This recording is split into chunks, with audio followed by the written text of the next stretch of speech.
The median earnings growth, why is it important? It's something you follow. Yeah, it's important because it's a leading indicator, and it has been what has been different this cycle. So everybody's heard me say, I think 2022 was the landing, whether or not you call it a very hard soft landing or a very soft hard landing. I do think the landing we saw in 2022 was recession-like, and we are in sort of the maybe early to mid stages of what could be a decade-long recovery in both GDP growth and potentially earnings growth. What has been different in these last 3 years is that the entirety of the earnings recovery we've seen thus far has really been cap-weighted earnings.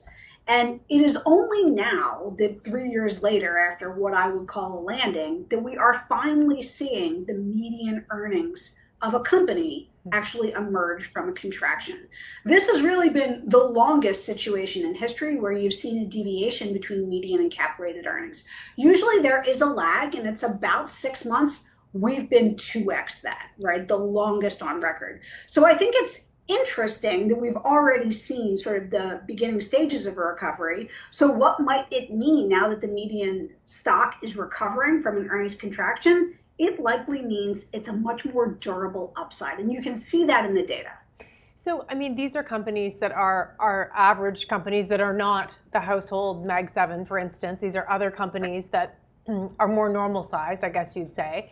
And so you're watching that part of the economy, and those companies have durable, I mean, it just have to do with interest rates is sort of the obvious question here, but what else?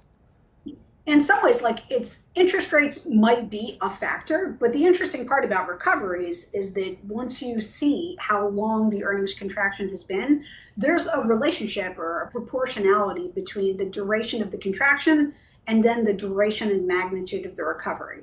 Meaning that the longer the median contraction has gone, the more likely you are to see upside. So sometimes, there are just cycles for cycle reasons where, yes, there have been tailwinds. We can sort of debate the tailwinds and lower energy prices and certainly the legislation in terms of tax cuts.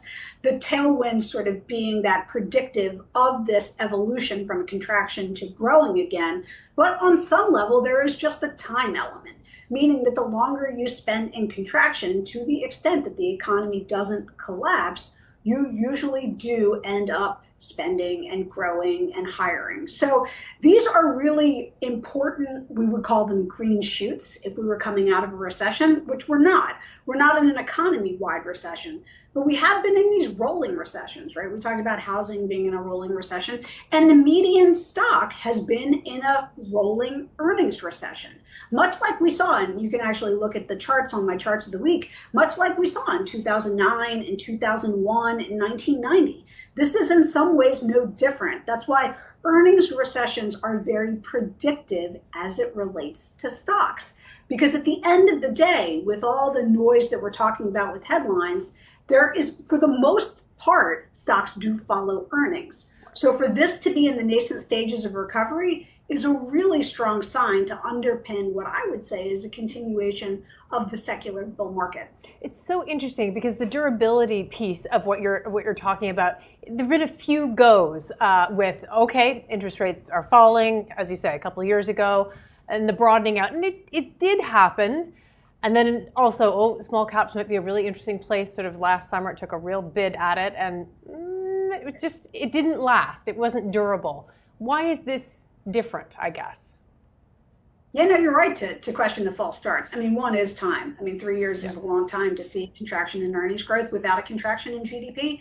But two, I think that we definitely have to talk about just how important the legislation has been as it relates to earnings for corporate America. And I still don't think I hear enough commentators talking about that, where yes, there was no change in the statutory rate, but when you add up all the R&D expensing and the bonus depreciation pull forward, it's an effective tax cut of almost 7%. That is extremely significant to not only big businesses, which are definitely see a very large tailwind from this, specifically in the technology sector and the Mag 7, but it is a very strong tailwind for the average small business as well. So I do think that in combination with lower interest rates, in combination with lower energy prices and time, a 3-year contraction, puts us in the sweet spot of saying this is probably not a false start. This is probably green shoots. And if that is the case, what does it mean over time? It usually means that earnings growth is going to be higher for longer, right? Much more durable. And more importantly, and who knows, it might be different this time, but it usually means that the median company will begin hiring again, which means that the lagging indicators that we're really focused on right now, especially because we don't have a lot of information as it relates to the government shutdown, that might be the lagging indicator that profits, if profits are in fact emerging from this contraction, it is likely the pause that ultimately refreshes. That is fascinating. In which case, the unemployment numbers that we've seen, the sort of slide and the directional story for that, may be coming to an end once you start to see profits, which should indicate hiring at some point. Right. On the margin, you would say, again, I can't tell you in the next month or two Right. or even three, but if you're willing to look out over a year and you look at all the data that we have currently and say, okay, given the probabilities and the relationships that you see in the data, is it likely for the employment picture to be better or worse? I would say they're all pointing to better right now. I mean, that doesn't make it so, but it does mean that the weight of the evidence is on that